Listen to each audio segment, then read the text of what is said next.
அந்த மனவேதனையிலேயே அவர் செத்து போயிட்டாரு.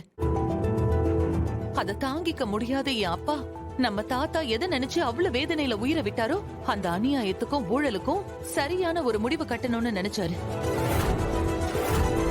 அப்ப அவர் கையில எடுத்த ஆயுதம் தான் பேனா. சுதந்திர போராட்டத்துக்காக நம்ம தாத்தா எடுத்த ஆயுதத்தை விட பேனாவுக்கு பவர் ரொம்ப அதிகம்னு என்னோட அப்பா நம்பினாரு. அதனாலதான் கஷ்டப்பட்டு இந்த மீடியா கம்பெனி அவர் ஸ்டார்ட் பண்ணாரு. சித்தப்பா அப்படிதானே?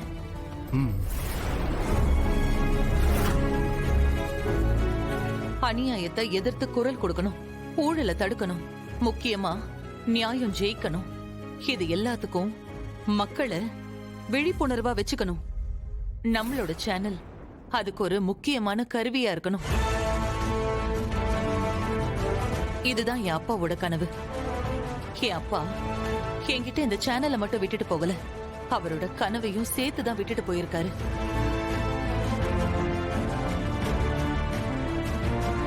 கண்ணு முன்னாடி ஒருத்தன் மக்களோட ஓட்ட வாங்கி ஜெயிச்சுட்டு அவங்களுக்கு நல்லது பண்ணாம, அதிகாரத்தை நல்லதுக்கு யூஸ் பண்ணாம, தன்னோட சுயநலத்துக்காக தப்பான வேலைகளை செஞ்சுக்கிட்டு எல்லாரையும் ஏமாத்திக்கிட்டு இருக்கான்.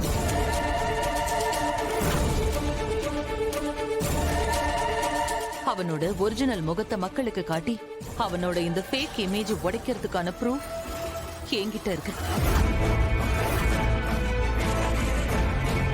ஏதோ ஆளுங்களை வச்சு மிரட்டினாங்கிறதுக்காக நான் அப்படியே பயந்து போய் அந்த ப்ரூஃபை தூக்கி அவன் கையில கொடுத்துடணுமா? நான் செங்கோட்டு வேலரோட பேத்தி, கனக பெருமாளோட ஒரே ஒரு வாரிசு. இந்த இந்திராணிய அவ்வளவு சீக்கிரமா யாராலையும் ஜெயிச்சிட முடியாது. இப்படி எல்லாம் பண்ணா நான் என்ன பயந்துருவேனா? அது இந்த ஜென்மத்துல நடக்காது. நீ சொல்றது எல்லாமே கரெக்ட் தான் இந்திரா. ஆனா உயிருக்கு ஆபத்து இருக்கும்போது யாரால பயப்படாம இருக்க முடியும்?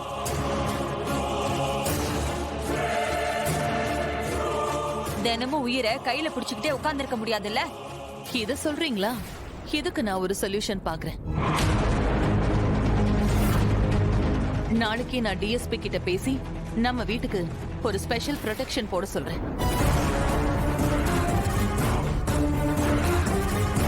ஆனா நான் என்னோட முடிவுல இருந்து பின்வாங்க போறதே இல்ல.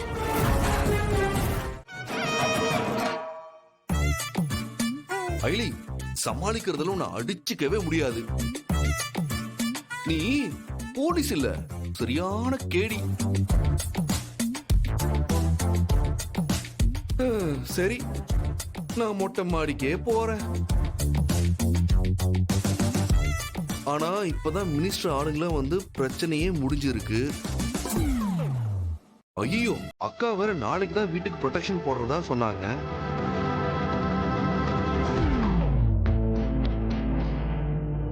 அந்த ரவுடிங்க திரும்பவும் கூட வீட்டுக்கு வரதுக்கு சான்ஸ் இருக்கு. ஐயோ, அவனுக்கு வந்தா மொட்டை மாடி வழியா தானே வரணும்.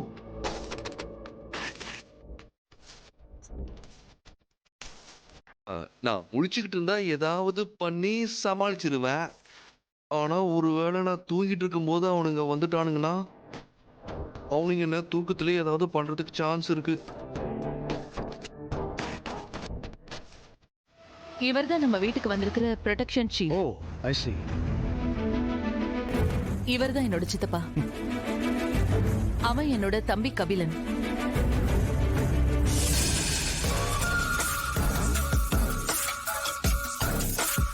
முன்னாடி வாடா. இவரு என்னோட சின்ன சித்தப்பா. இவங்க என்னோட சித்தி.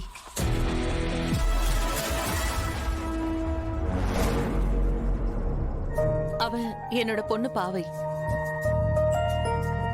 இவங்க தான் என்னோட ஃபேமிலி மெம்பர்ஸ். இவங்க எல்லாரையும் நீங்க கொஞ்சம் நல்லா பாத்துக்கோங்க. இவங்கள தவிர வேற யாராவது இந்த வீட்ல இருந்து வெளியில போனாலோ இல்ல வந்தாலோ நீங்க அவங்கள கண்டிப்பா சந்தேகப்படலாம். Yes ma'am.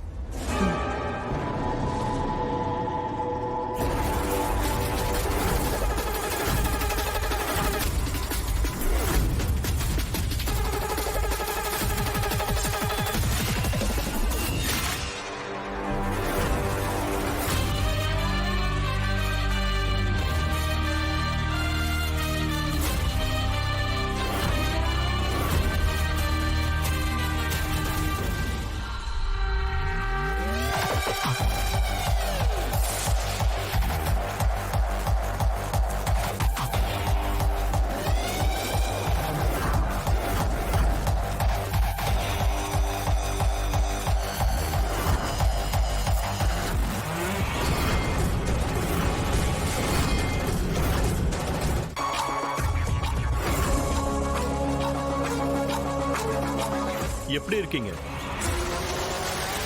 என்ன உங்களுக்கு அவளை முன்னாடியே தெரியுமா? என்ன மேடம், எனக்கு இவங்கள நல்லா தெரியும். நானும் மேடமும் டோராடூன்ல ஒன்னாதான் போலீஸ் ட்ரைனிங் எடுத்தோம். எங்க பேட்ச்ல இவங்க தான் டாப் ரேங்கர். என்ன இவ போலீஸா? அதானே, நான் போலீஸா? சார், நீங்க வேற யாரையோ நினைச்சிட்டு என்கிட்ட பேசிட்டு இருக்கீங்க. எனக்கு டேராடூன்ல எங்க இருக்குன்னே தெரியாதுங்க.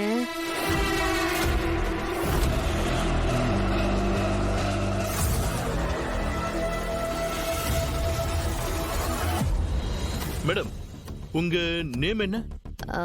என் பேரு அயலி. ஓ சாரி மேடம், நான் சொன்னவங்க நேம் லக்ஷ்மி.